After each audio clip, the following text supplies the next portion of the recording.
Kalian tahu nggak? Indonesia pernah punya presiden yang jenius banget, beneran.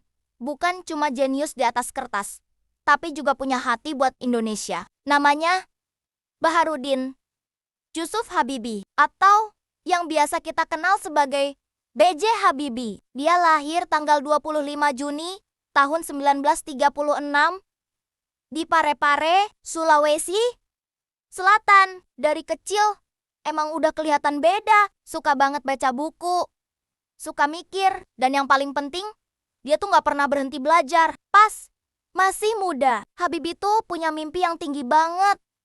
Dia pengen bikin pesawat. Waktu ayahnya meninggal, Habibie masih remaja, tapi justru dari situ semangatnya makin gede. Dia sadar kalau dia mau berhasil, dia harus sekolah setinggi-tingginya. Dan akhirnya Habibie dapat beasiswa dari pemerintah buat kuliah teknik penerbangan di Jerman. Bayangin, anak Indonesia yang waktu itu negaranya masih berkembang bisa masuk ke salah satu jurusan tersulit di luar negeri. Dan gila sih, Habibie tuh bukan cuma kuliah doang, dia jadi salah satu mahasiswa paling cemerlang di sana. Bahkan sampai kerja di perusahaan pesawat Jerman namanya Messerschmitt B.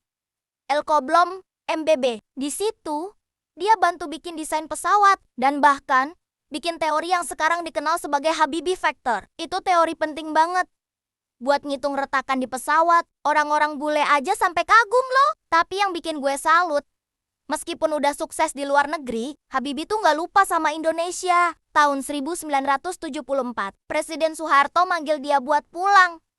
Dan Habibie nurut, dia balik buat bantu bangun industri penerbangan Indonesia. Makanya, lahirlah IPTN Industri Pesawat Terbang Nusantara. Lo pernah denger nama pesawat N250 Gatotkaca? Nah, itu hasil karya anak bangsa yang dipimpin langsung sama Habibie. Tahun 1998, Indonesia lagi kacau, krisis ekonomi, kerusuhan di mana-mana. Dan akhirnya Soeharto turun dari jabatan presiden. Dan tahu nggak siapa yang akhirnya naik jadi presiden setelah itu? Yah, Habibie. Padahal dia cuma wakil presiden selama kurang dari 3 bulan. Tapi karena situasi darurat, dia harus ambil alih sebagai presiden ketiga Indonesia. Habibie cuma menjabat selama 1 tahun 5 bulan. Tapi selama itu dia bikin banyak gebrakan. Salah satunya membebaskan pers, bikin banyak undang-undang reformasi, dan melepas Timor Timur lewat referendum. Kontroversial sih, tapi itu bagian dari sejarah yang penting.